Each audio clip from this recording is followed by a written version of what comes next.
శ్రీ గురుభ్యో నమః. శ్రీమాత్రే నమః. Welcome to our channel N V creation 69.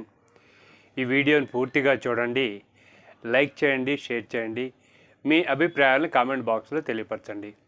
ముఖ్యంగా సబ్స్క్రైబ్ చేసుకోవడం మర్చిపోవద్దు. మీరు ఇచ్చే లైకుల వలన అనేక మందికి చేరుతుంది కనుక ఈ వీడియోను లైక్ చేస్తారని మనస్ఫూర్తిగా ఆశిస్తున్నాను. ఈ వీడియోలో దత్తాత్రేయ స్వామి వారి యొక్క ముద్రను తెలియపరుస్తున్నానండి. జాగ్రత్తగా గమనించి దత్తాత్రేయ స్వామి ఉపాసకులు, దత్తాత్రేయ స్వామి భక్తులు, అలాగే సామాన్యంగా ప్రతి వ్యక్తికి అనేక కష్టాలు, బాధలు, అనారోగ్యాలు ఉంటాయి. అటువంటి వారు ఈ ముద్రను వేసి మన ఆరోగ్యం కోసం, మన కష్టాలు తొలగడం కోసం స్వామిని ఆశ్రయించడం చాలా అవసరం. దత్తాత్రేయ స్వామి వారికి ఒక నామం ఉందండి, అది స్మతృగామి. స్మతృగామి అంటే తలచిన వెంటనే, స్మరించిన వెంటనే వచ్చేవాడు అని అర్థం.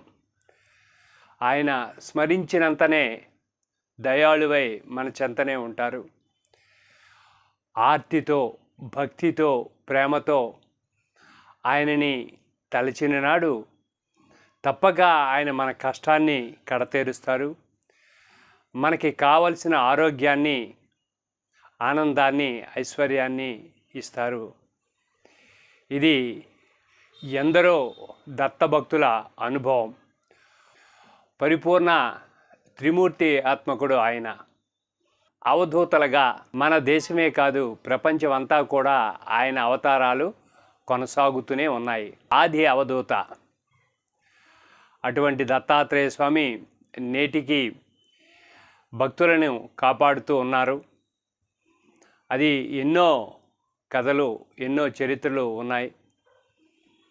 అటువంటి స్వామి యొక్క ముద్రను మనం తెలుసుకొని ఆయన బీజాక్షరంతో అతని నామాన్ని స్మరించినంతనే ఆ స్మతృగామైన దత్తాత్రేయ స్వామి అనుగ్రహించి మన కష్టాలను తీర్చి ఆదుకుంటారు. కనుక ఈ ముద్రను మీరు సాధన చేస్తారని, దత్తాత్రేయ స్వామి వారి యొక్క అనుగ్రహాన్ని పొందుతారని జాగ్రత్తగా ముద్రను గమనించండి.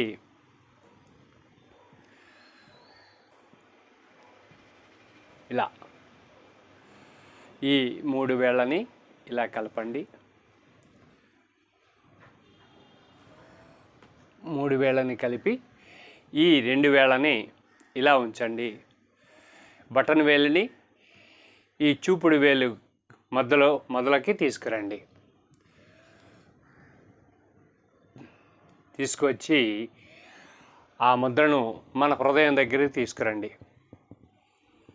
తీసుకువచ్చి ఈ 3 వేళ్ళు చూశారు కదా, ఇలాగే ఈ 3 వేళ్ళు ఇలాగ కలిసి ఉండాలి.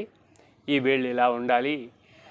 దాన్ని తీసుకువచ్చి మన హృదయం దగ్గర పెట్టుకొని కళ్ళు మూసుకోండి. 8 ప్రాణాయామములు చేయండి.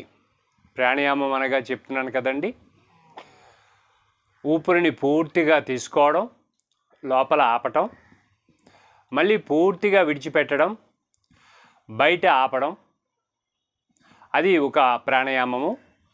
అటువంటి ప్రాణాయామములు 8 ప్రాణాయామములు చేయండి. ఈ 8 ప్రాణాయామములు చేసిన తర్వాత స్వామివారిని స్మరించండి. స్వామివారి రూపాన్ని మీ మదిలోకి తెచ్చుకోండి. అంత శక్తి లేనివారు స్వామి ఫోటోలు, నేను చెప్పే ముద్రలు ఏవైనా సరే, శక్తి ముద్రలో ఆ దేవతను మనం ధ్యానించినప్పుడు మన భ్రూమధ్యంలో వారిని దర్శించలేని వారు ఎదురుగా ఒక పటం, ఫోటోను పెట్టుకొని తదేకంగా ఆ మూర్తిని చూస్తూ, ఆ ఫోటోను చూస్తూ ధ్యానం చేయండి ఆ బీజాక్షరంతో. ఆ బీజాక్షరాన్ని దత్తాత్రేయ స్వామి వారి యొక్క బీజాక్షరాన్ని చెబుతున్నాను, జాగ్రత్తగా వినండి. ద్రాం ధ్రాం. ఆ బీజాక్షరంతో పాటు దత్తాత్రేయ స్వామి యొక్క నామాన్ని చెప్పి మీకు ఎంత సమయం వీలైతే అంత దీనిని 20 నిమిషాల వరకు చేయొచ్చండి. ఉదయం 20 నిమిషాలు, మధ్యాహ్నం 20 నిమిషాలు, సాయంత్రం 20 నిమిషాలు, సూర్యోదయానికి ముందు, సూర్యాస్తమయం తర్వాత, భోజనానికి ముందు రోజు గంట ధ్యానం చేసినప్పుడు పరిపూర్ణమైన భక్తితో దత్తాత్రేయ స్వామివారి పట్ల సంపూర్ణమైన విశ్వాసంతో మీరు ధ్యానం చేయండి. మీ కోరికని చెప్పండి, మీ ఆర్తిని చెప్పండి, మీ బాధను చెప్పండి. మన తల్లిదండ్రులకు, తోబుట్టోలకు, స్నేహితులకు ఎలాగైతే మన కష్టాలను చెప్పుకుంటున్నామో అంత స్పష్టంగా కన్నీటితో చెప్పండి. తప్పనిసరిగా ఆ దయాళువైన ఆ స్వామి కరుణతో మనల్ని ఆదరిస్తారు, మన యొక్క అభీష్టాన్ని నెరవేరుస్తారు. ఇది సత్యం. కనుక ఈ బీజాక్షరాన్ని చెబుతున్నాను. మీరు స్క్రీన్పై కూడా కనిపిస్తుంది. జాగ్రత్తగా మీకు వీలైనంతసేపు కూడా చేయండి. ఇంకా ధ్యానంలోకి వెళ్ళండి కొంతసేపు చేసి. ఓం ద్రాం దత్తాత్రేయాయ నమః. ఓం ద్రాం దత్తాత్రేయాయ నమః. ఓం ద్రాం దత్తాత్రేయాయ నమః. ఓం ద్రాం దత్తాత్రేయాయ నమః. ఓం ద్రాం దత్తాత్రేయాయ నమః.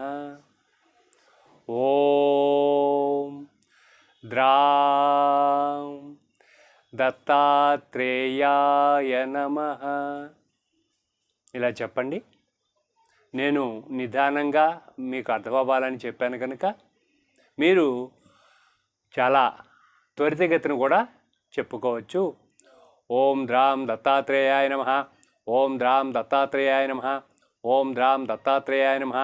ఓం ద్రాం దత్తాత్రేయాయ నమః. ఓం ద్రాం దత్తాత్రేయాయ నమః. ఇలా కూడా మీ నాలుగు తిరిగినంత వరకు చక్కగా చాలా త్వరితగతిన చెప్పుకోండి. అది బయటికి చెప్పే పని అయితే చాలా స్వల్పమైన శబ్దంతో మీకు మాత్రమే వినిపించేటట్టు చెప్పుకోండి. మీ వల్ల అవుతుంది అంటే లోపలే ఉచ్చరించండి. అంతర్గతంగా హృదయంలోనే అది ఉచ్చరించుకోండి, ధ్యానించండి. ఆర్తితో, ప్రేమతో, హృదయపూర్వకంగా శ్రీ దత్తాత్రేయ స్వామివారి అనుగ్రహం కోసం ప్రార్థన చేయండి. సత్ఫలితాలను పొందండి. ఓం ద్రాం దత్తాత్రేయాయ నమః. దత్తాత్రేయ అనుగ్రహ ప్రాప్తిరస్తు. స్వస్తి.